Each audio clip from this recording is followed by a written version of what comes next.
নকলের কাফন পরিয়েছে, দাফন দিয়েছি। দেশের শিক্ষা ব্যবস্থায় কঠোর শৃঙ্খলা আর জিরো টলারেন্স নীতির এক অবিস্মরণীয় নাম আ.ন.ম এহসানুল হক।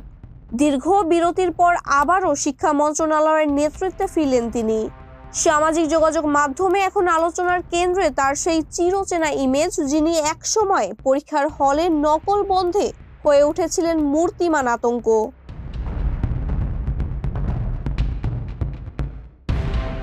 2001 থেকে 2006 সাল তৎকালীন শিক্ষা প্রতিমন্ত্রী হিসেবে দায়িত্ব পালনকালে তিনি দেশের পাবলিক পরীক্ষা পদ্ধতিতে আমূল পরিবর্তন নিয়ে আসেন। প্রোটোকল ভেঙে হেলিকপ্টার নিয়ে ঝটিকা অভিযানে এক কেন্দ্র থেকে অন্য কেন্দ্রে উড়ে যেতেন তিনি। তার সেই সাহসী অভিযানের ফলে ছাত্র সমাজ ও সাধারণ মানুষের কাছে তিনি পরিচিতি পান হেলিকপ্টার মিলন নামে। নকলমুক্ত পরীক্ষা নিশ্চিত করতে তার কঠোর অবস্থানের কারণে সে সময় পাশের হার কমে আসলেও শিক্ষার গুণগত মান নিয়ে কারো মনে কোনো প্রশ্ন ছিল না।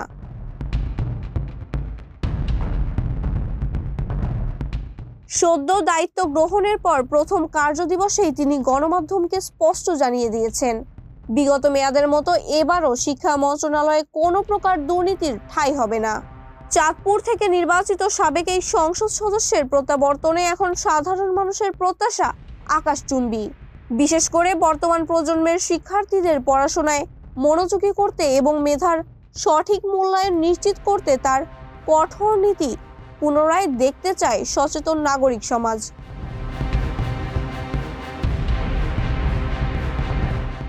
ভার্চুয়াল জগতে তার পুরনো ছবি আর ভিডিওগুলো এখন ঝড়ের বেগে শেয়ার হচ্ছে।